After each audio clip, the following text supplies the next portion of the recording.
정말 무더운 여름날 5시간 동안 더운데 에어컨을 틀어야 된다. 그럴 때는 26도 기준에 설정을 하고 아래 위로 1, 2도 왔다 갔다 하면서 5시간 동안 그냥 꾸준하게 사용하시는 게 전기세가 더 적게 나와요.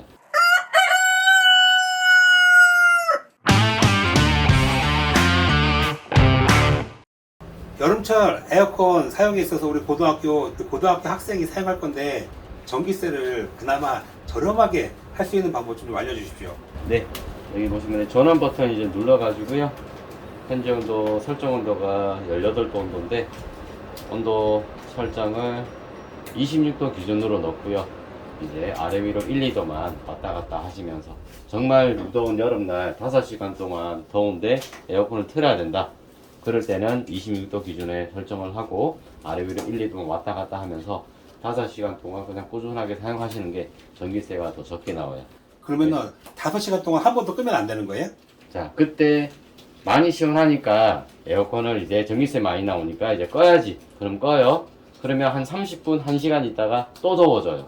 그럼 또 키실 거 아니에요. 그러면 저 인버터 실외기 자체는 회전수가 계속 고속 엔진을 하는 거예요.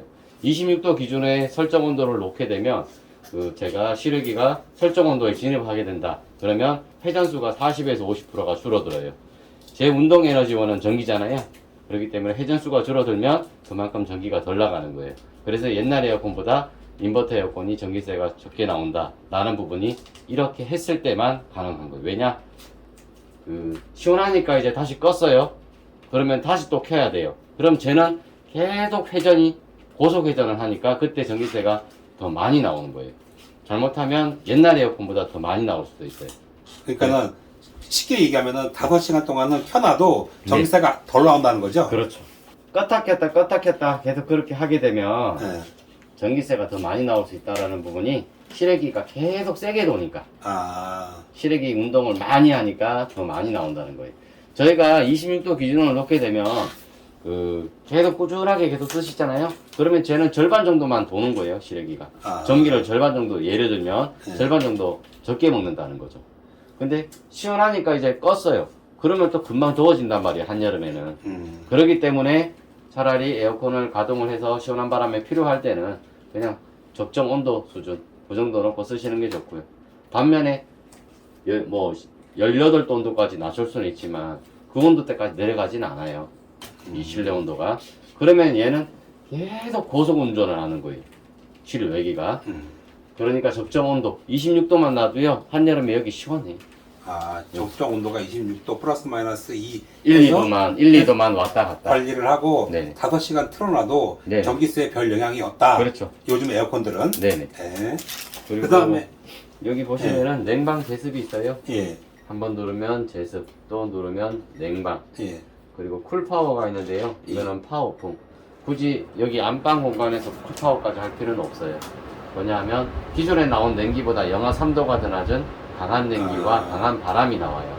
하지만 이 강한 냉기와 바람을 내기 위해서는 실외기가 또 운동을 더 많이 빵이 하겠죠. 돕니까? 그때 또 전기세가 딱 올라가는 거예요. 굳이 이 공간에서는 쿨파워는 하실 필요가 없을 것 같아요. 여기서 쿨파워 중간에 해제하시려면 다시 쿨파워를 누르시면 되고요. 바람 세기 단계 여기 보시면은 1단계, 2단계, 3단계 다가 많을수록 센 바람이에요. 중간 바람 정도 없고요. 그리고 온도 조절은 이걸로 하시면 되고, 자 여기 보시면은 열대야 지침 기능이 있어요. 네, 그거는 지침 기능은 아시고요. 네. 눌러볼게요. 누를 때마다 1시간씩 올라가고요. 최대 12시간까지 설정이 가능하고요. 현재 10시간 설정을 했어요. 여기 시계 아이콘이 보이시죠? 예. 시침 모드가 들어갔다는 표시고요. 시침 모드에 들어가게 되면 보통 주무실 때 많이 쓰는데 이때는 활동이 별로 없기 때문에 얘가 자동으로 약풍 약냉으로 조절이 돼요. 너무 평상시처럼 나오면 감기 걸릴 수 있으니까 여기는 화면도 없어지죠. 예. 주무시는데 빛 때문에 불편하실까봐. 그리고 중간에 예약 해제를 하고 싶으실 때는 여기 보시면 11시간, 12시간 다음에 한 번 더 누르면 0시간이에요. 그러면 예약이 해제되는 거예요. 이렇게 놓고 사용하시면 되고요. 저희가 여기 보시면은 이제는 자동 건조 기능이요. AI 자동 건조예요. 뭐냐면 자기 몸에 있는 습기를 본인이 판단을 해요. 습기가 조금만 있으면 조금만 말릴 거고 습기가 많이 있다고 판단하면 많이 말려줄 거예요. 저희가 냉방으로 3분 이상 연속으로 틀고 난 이후에 그 다음에 끄게 되면 얘는 자동 건조 들어가니까요. 저희가 전원을 껐는데 안 꺼진다. 그러면 아 얘가 자기 몸을 말려주고 그 다음에 알아서 꺼주겠구나 그렇게 생각하시면 돼요. 고장난 게 아니에요. 오늘도 그 전화를 받았어요. 설명을 다 드렸는데 예, 안 꺼진다고. 꼭 한번 눌렀다가 또 켰다가 다시 꺼야지 꺼진다. 그 얘기는 3분 이내에 끄게 되면 자동 건조 안 들어간다는 얘기예요.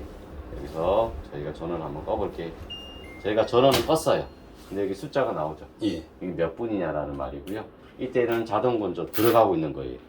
이때는 냉방이 아니고요. 송풍으로 선풍기 바람으로 얘 몸속에 있는 습기를 본인 스스로 말려준 후에 요 시간이 지나게 되면 여기 문도 닫히고 전원도 꺼줄 거예요. 여기까지입니다. 저기 실외기에다가 그늘막 설치하는 거는 어떻게 생각하세요?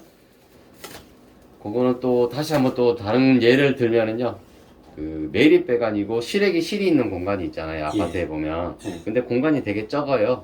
근데 얘는 뜨거운 바람을 앞으로 토출하고 등 뒤에서는 바람을 흡입을 합니다. 근데 원활하게 뜨거운 바람이 안 나간다. 그러면 얘가 뒤로 돌면서 뜨거운 바람이 나오면서 등 뒤에서 흡입을 해요. 그럼 더 고열이 돼요.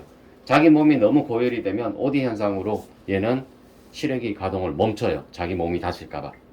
그런 부분이라고 비슷한데요. 방금 말씀하신 게 특정 그 좁은 공간, 그 공간에서만 그런 부분들이 필요한 거지 굳이 외부에 지금 모든 에어컨들이 다 나와 있는데 굳이 그것까지 하실 필요는 없어요. 왜냐하면 자기 몸이 공기로 해서 자기 몸이 말려주니까, 식혀주니까 굳이 뭐 커버 하실 필요는 없어요.